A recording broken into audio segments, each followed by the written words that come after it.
He doesn't have his ear things in.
Bhante, can you hear me?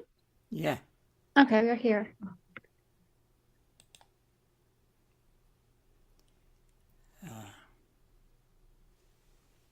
When you have questions, you can ask me. Right now, there are only very few people. Yes, we're still about 3 minutes early, so maybe we should, Okay, we can get ready. yeah, we should just wait a couple minutes.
Okay. Okay, Bhante. I don't have a question in the chat right now, but maybe I can start the discussion with the following points. It has to do with putting effort, which is kind of what we discussed yesterday by not being too lax to cross the flood. In meditation, sometimes we have to put effort to continue the practice, and then to increase our practice. How do we know at what point in our practice that we should increase the time that we are sitting for our daily practice? I think that's a good question. When you know that you are doing quite well in your sitting at any point, if you don't have any particular commitment after your meditation, you can extend your time for a few minutes. And then if it is comfortable without any pain, of course at the same time you must remember that you don't have any other pending commitment, so your mind would be free to extend your sitting a little longer. Like that you increase your comfort level so that you and extend your sitting. That is how we increase the length of sitting little by little. Okay? Thank you, Bhante. All depend on your experience. Yes. We still don't have another question in the chat, so I'll continue with a follow-up question. How do we know what level of pain to endure? Like we cannot, as soon as we have discomfort, decide to move right away. How do we decide that it's too much, or how do we decide we should sit and just be mindful of the pain? There is no limit to the mindfulness practice. You can practice, as Buddha said, it in any posture the whole day long if you can, if you like.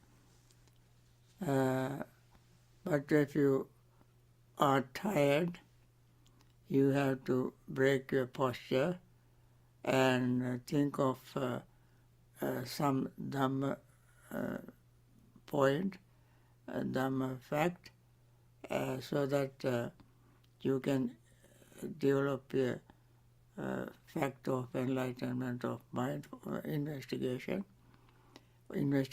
fact of enlightenment. That is how we extend our practice without getting bored and tired. Okay, thank you, Bhante. We have a question here from the group. Can you please explain what Ashtanga Sila is and how it relates to the Eightfold Path? Okay, Sangha Sila? Ashtanga Sila. Attanga Sila, yeah. I see, that's very, Attanga Sila, there are two types of Attanga Sila. One is Uposatha Attanga Sila, other is a lifetime Attanga Sila. Lifetime Attanga Sila is called Ajiva Attamaka Sila. Uposatha Attanga Sila is called Uposatha Attanga Sila. The difference between these two, Uposatha Attanga Sila, you observe only a short period of time, like one day. That must be done at least 24 hours. In that 8 precepts, you abstain from all sexual behavior, not eating, abstain from eating afternoon at night, abstain from using luxurious beds and seats and so forth. And these are the 3 additional precepts you observe. You replace Kame Sumichachara with Abrahmacharya, and the other 2 are totally new to the 5 precepts. That is Vikala Bhojana, not eating afternoon or after noon, and then Uchchasana Mahasana. And then there is another precept which also is not Uchchasana Mahasana is one. The other one is to abstain from using, abstain from singing, dancing, participating in musical shows, and wearing garlands, perfumes, makeup, things like that to decorate the body. And these are the precepts that you observe in addition to other remaining 5 precepts. 5 precepts: abstaining killing, abstaining stealing, and abstaining sexual misconduct. There is misconduct. In observing Uposatha Sila, we abstain from sexual activities completely, totally. Then abstaining from telling lies, equal for both Uposatha Sila and five precepts, and abstaining from taking intoxicants that causes infatuation and heedlessness. These are the 5 precepts. So in addition to that, we have other 8. In lifetime 8 precepts, you abstain from killing, stealing, sexual misconduct, lying, slanderous talk, harsh speech, gossip, and wrong livelihood. Since people ask us what about taking intoxicants, we say therefore we add intoxicating drinks and drugs also to lifetime precepts. This is our addition in order to make people make it clear in people's minds. Otherwise, they keep asking us when we don't mention this. This, of course, is implied in 8 lifetime precepts. But some people want to make it very clear, and therefore we add that also to right livelihood. So we say abstaining from wrong livelihood plus intoxicants. So these are the precepts that one undertakes to observe as lifetime 8 precepts. So the difference between lifetime is, as the word itself suggests, it is lifetime practice. 8 Uposatha precepts are the precepts that you observe only on full moon days and new moon days. And some very pious families, they observe 8 Uposatha precepts on full moon day, new moon day, and 2 quarter moon days. That is first quarter moon and last quarter moon. That means 4 times a month. Every week they observe these precepts. That is very that is done by very pious religious, particularly elderly people who have plenty of time.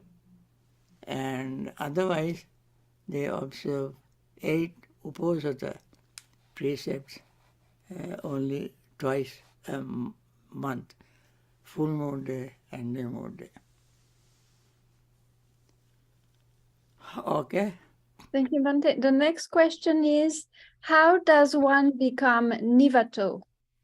The term nivato. Become what? Nivato. It's Nivatto. Nivato. I think it means turn back or Nivatto. Yeah. Okay. One become nivatto. Nivatto is what it means. Nivatto means ceasing to exist. Nivatta. So how does one become nivatto? How can one cease to exist? Of course, when one attains full enlightenment, become an arahant, then that person can definitely become nivatta, ceasing. Okay? Yes, Bhante. Can you hear me? Yeah, I can hear you. Okay. This person wants to make sure that they understand your advice on metta, which is 2 weeks ago, you suggested sending metta in various directions rather than one specific family member. Should we never send metta to specific individuals? Does it always have to be very general in all directions? Yes, actually, that is what the Buddha has recommended in sutras, in discourses. You have to practice metta for all living beings. When you isolate one particular person, excluding others, then your metta practice is limited. Buddha taught us illimitable metta practice, boundless metta practice, unconditional metta practice. When you focus mind only one person, you have a lot of conditions, limitations, individualizing. And then your metta practice is not complete and perfect. You practice metta for someone and do not practice metta to others. I think the person wanted to know, when the person asked me that question in the past, is that suppose somebody is very, very sick, and that person wants to send metta to that sick person. So the person practices metta to that person. Now, I recommend that you practice metta, unconditional metta, as Buddha recommended, for all living beings, and then you let the sick person know that you are sending metta to that sick person. It may be your mother, father, brother, sister, a friend, and so on. Someone you know very well, you can send metta to that person. If you want to practice metta to all those who are suffering in hospitals in various parts of the world, you can send so. But they don't know. You have to inform them in advance that you are practicing metta, sending metta, wishing them to recover soon, like sending get well cards and so forth. But that is not possible because so many people are sick and taken care of by doctors, nurses and hospital staffs in hospitals. Some are taken care of by their own children and relatives at home and so forth. And therefore it is not possible for you to send metta to all of them, informing them in advance that I am sending metta. If you know someone, then you have to inform that person in advance that I am practicing metta and I send you metta for your rapid recovery.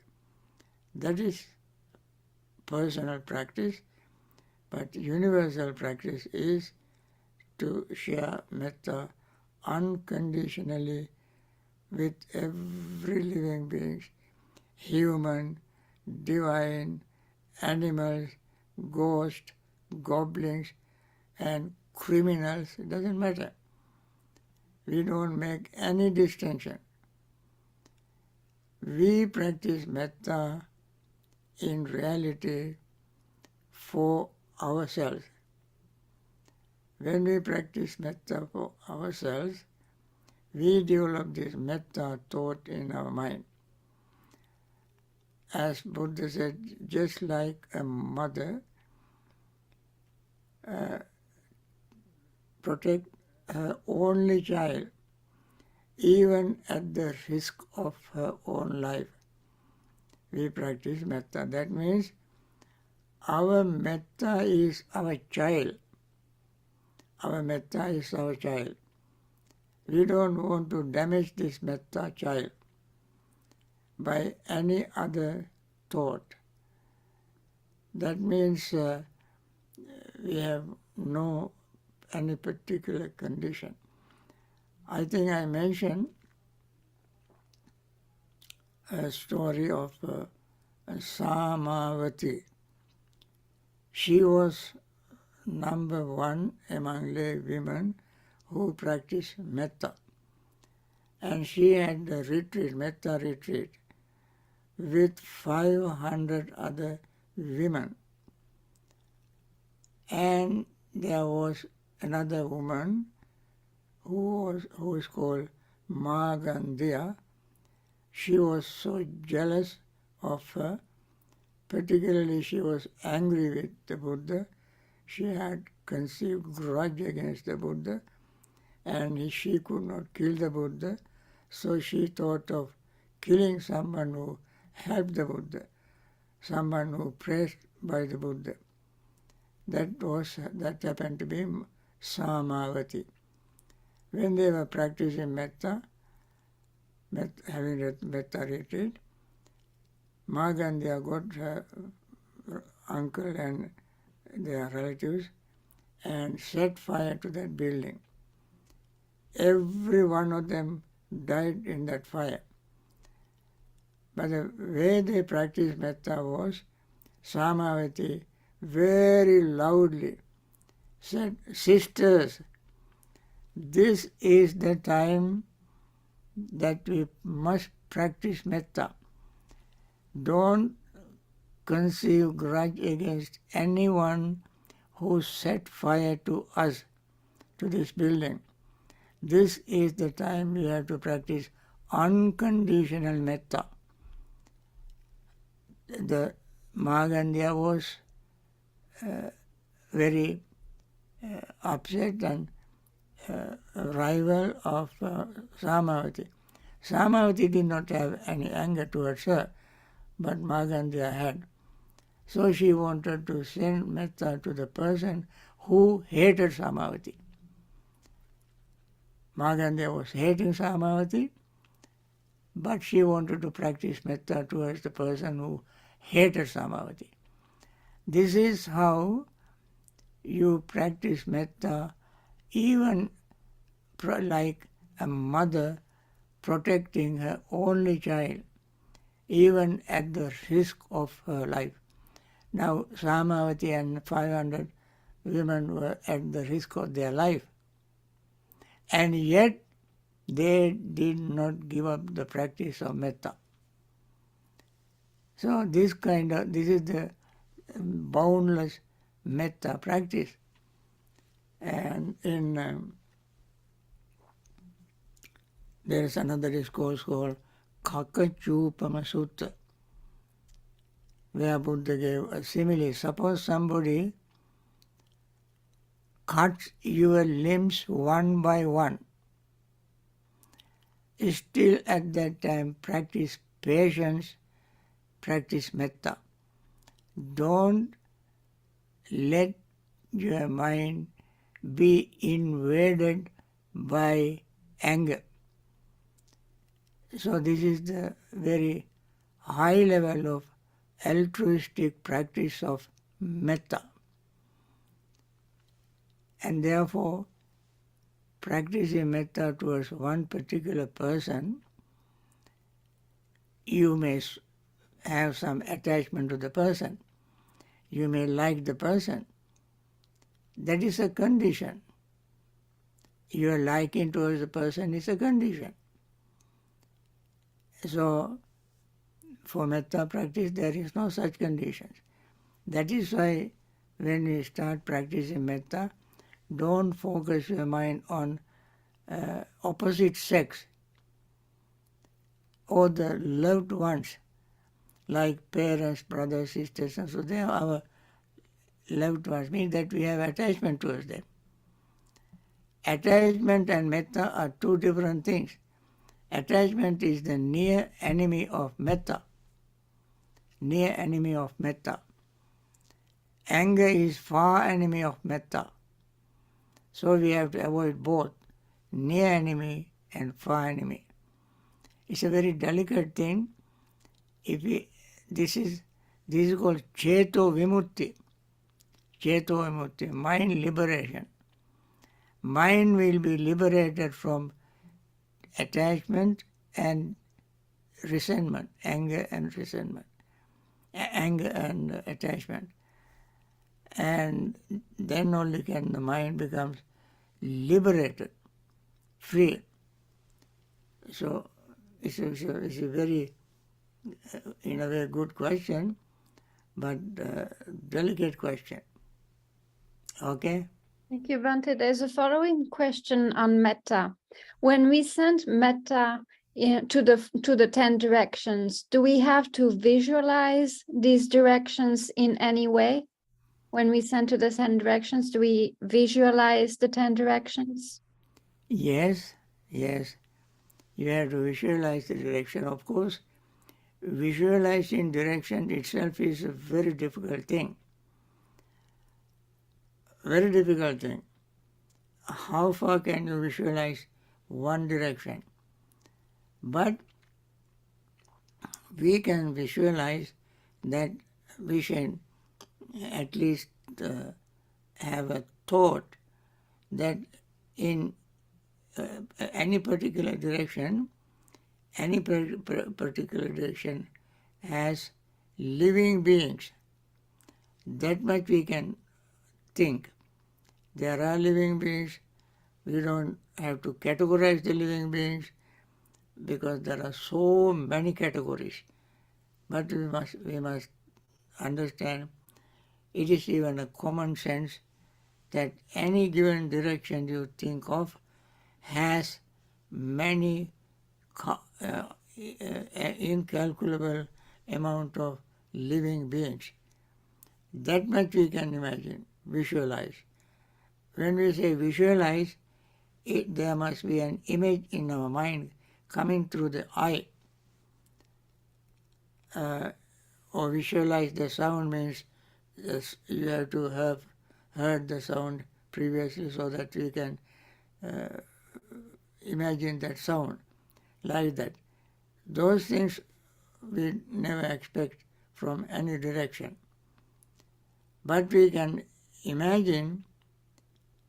I think visualizing, imagining are two different things.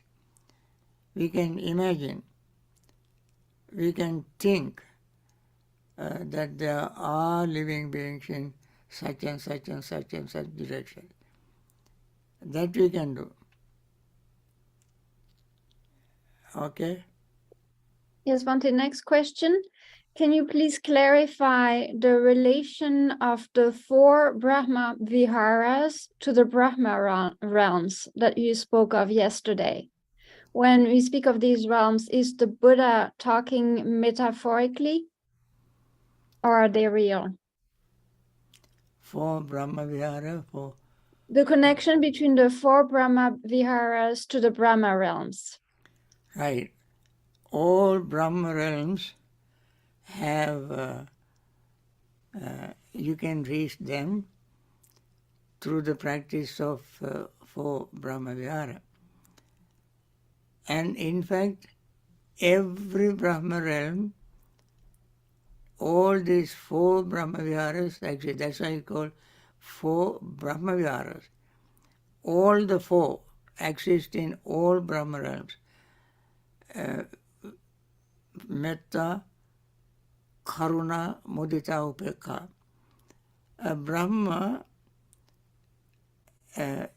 Brahma really means the best behavior. It's called Brahma. Highest practice is called Brahma. For instance, Brahmacharya.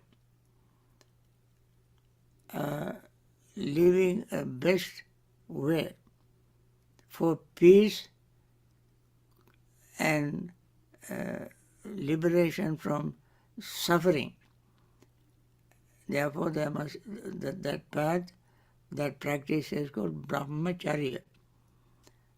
So the realms that has all these four altruistic mental states are called Brahma world, Brahma realms. They are not related one-to-one kind of relationship, because all the four are in each Brahma realm, all of them. Okay? Okay, thank you, Bhante. We don't have, you have a question? Yeah. Okay, please. Yeah. Go ahead. Should I answer? Yeah. Hi, Bhante. So I had a question. Is there a meditation technique for maintaining awareness when you're falling asleep or dreaming? Did you understand that, Bhante? The question is having a special meditation awareness when you're starting to doze off, to fall asleep, when you're drowsy doing meditation. No, like when you're falling asleep at night. Oh, at night. Yeah. The question is there a particular meditation that you can do at night when you're just about to fall asleep? Just to fall asleep? When you're about to fall asleep, To maintain. Yes. to maintain awareness. I think a very good meditation just before you fall asleep is mindfulness of breathing and mindfulness and metta practice. I think you practice metta first. Metta, karuna, mudita, upekkha, all the four Brahma viharas, you can practice in one sitting in one posture. And then, when you practice them, you have to think not of any particular individual. That is very tricky thing, very delicate thing. Don't think of any particular person.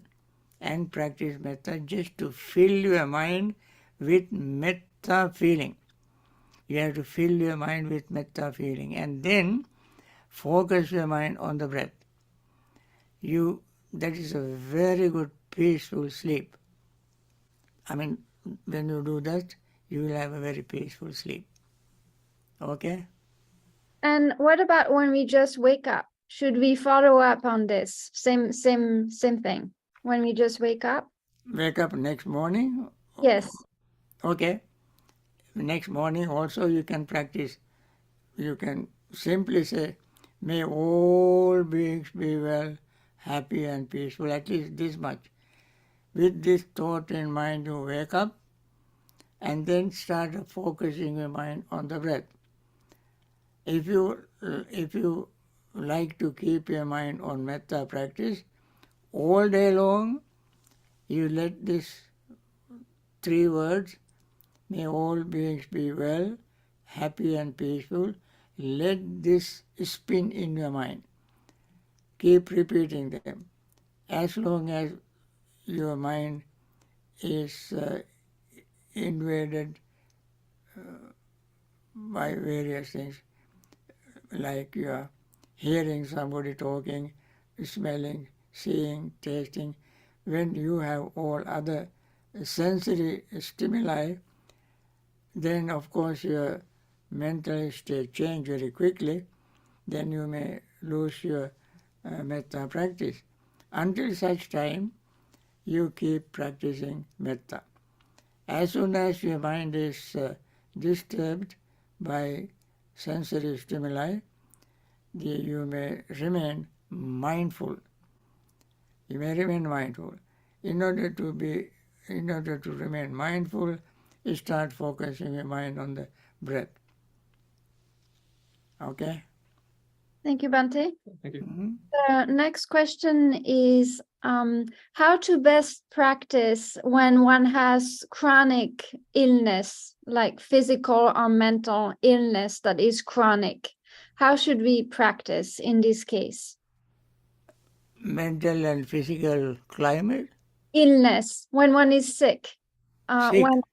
sick, in pain, physically and mentally. How should we practice when we are sick? Oh yes, of course. When you have pain, they are called two kinds of pain. Dukkha, domanassa. Dukkha is physical pain. Domanassa is mental pain. Of course, when we are practicing mindfulness meditation, it would be easier for you to focus your mind on that particular feeling. If it is physical pain, pay attention to the physical pain. That pain is not permanent. It is not fixed because of our nervous system, because of blood circulation, because of our breathing. That pain also is changing, and become aware of the changes of physical feeling. Mental feeling also is not something fixed, permanent. That is domanas, mental feeling, mental pain also is changing. Pay attention to it. You will be surprised how quickly this pain fades away. And then you return to your breathing. When you return to the breathing, you notice the breath is so neutral, so calming, soothing function, happening almost automatically. All the time breath is coming and going, coming and going. When you focus your mind on the breath, physical pain as well as mental pain will gradually fade away. I think, friends, we have to spend some time in meditation. I think this must be enough. There may be more questions. You can hold on to those questions. And for the next Sunday. Now we stop this answering questions and try to do some meditation. Okay?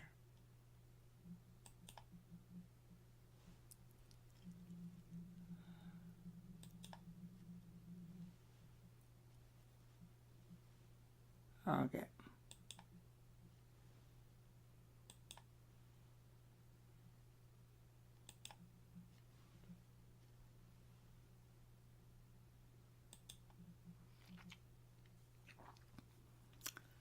Okay.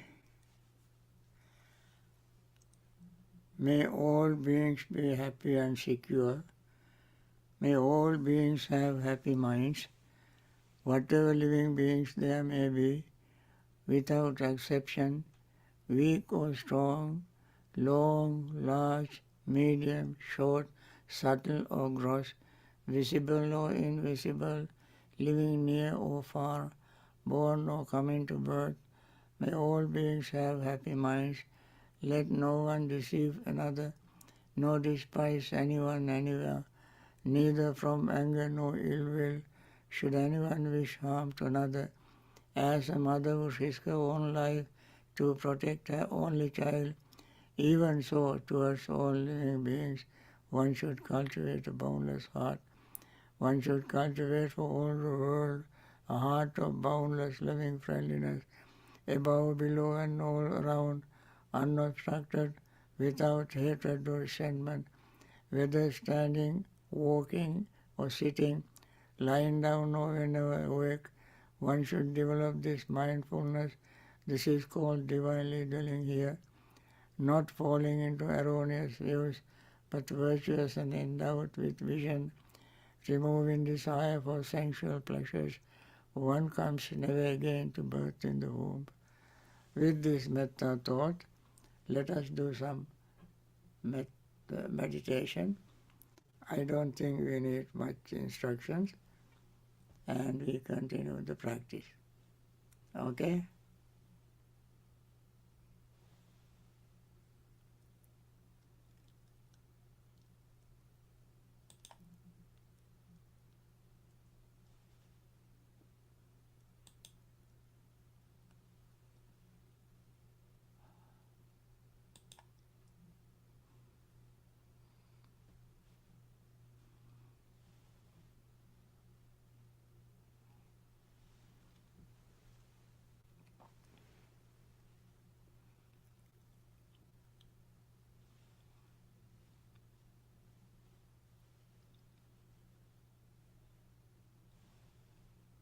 I cannot see the...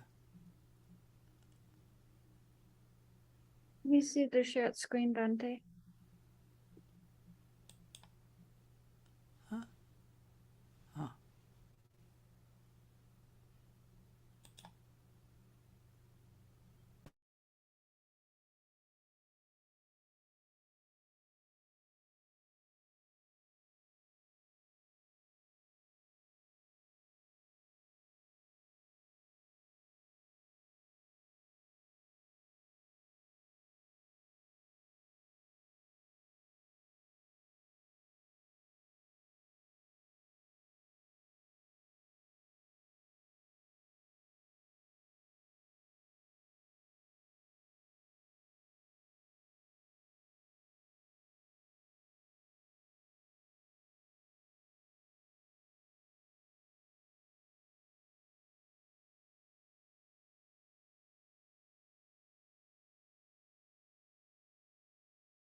Hari.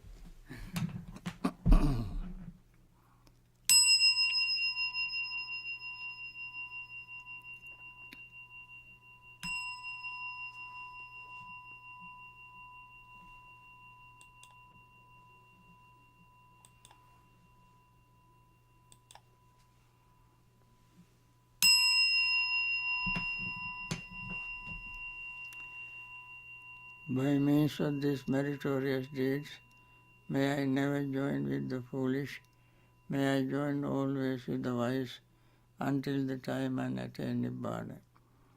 May the suffering be free from suffering, may the fear-struck be free from fear, may the grieving be free from grief, so too may all beings be.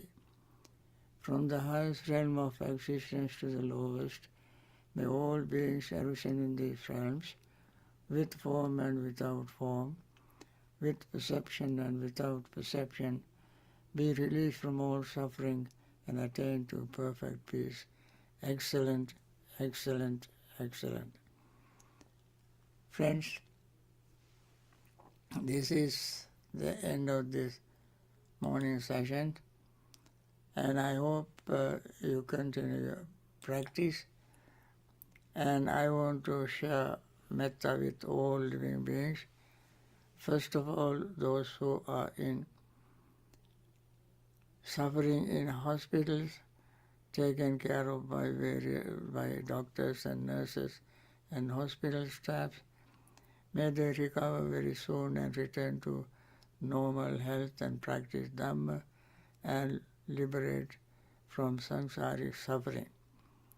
Those doctors, nurses and hospital staffs who are risking their own life, sacrificing their comfort to take care of these people, may they find peace, happiness, and they too attain liberation from samsaric suffering. May those who are in various trouble spots, war zones, poverty-stricken area, discriminations, may they all find peace, solace and comfort, and find time to practice Dhamma, meditation, and liberate from samsaric suffering. May those who have lost their loved ones, have been grieving, especially past few years, many untimely deaths were taken place, and their living relatives were grieving, and we want them to be free from grief and understand the nature of life, practice Dhamma, and liberate themselves from samsaric suffering. May all beings, without any exception, be well, happy and peaceful, and attain liberation from samsaric suffering. Thank you. We want to end the session. Thank you, Bhante. Saranai. Thank you, Bhante. Thank you, Bhante. Bhante. Thank you, Bhante. Thank you, Bhante. Sadhu, Bhante. Sadhu, Sadhu, Mangalam. Bhante. Saranai. May you Sadhu, be in sadhu, good health sadhu. always.